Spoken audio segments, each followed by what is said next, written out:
तर आज शेअर बाजारामध्ये हाहाकार उडाले, कारण गुंतवणूकदारांचे तब्बल 7 लाख कोटी रुपये एका दिवसात पाण्यात गेलेले आहेत.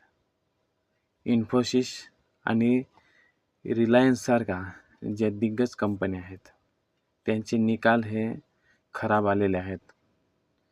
त्यातच रशिया युक्रेन आणि इराण अमेरिका यांच्या तणावामुळे कच्च्या तेलाचे जे दर आहेत, ते दर $100 पार गेलेले आहेत आणि विदेशी गुंतवणूकदारांनी मोठी विक्री केलेली आहे.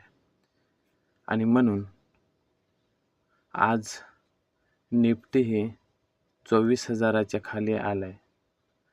पण पॅनिक होऊ नका. लांब पल्ल्याच्या गुंतवणूकदारांसाठी ही एक चांगली संधी असू शकते.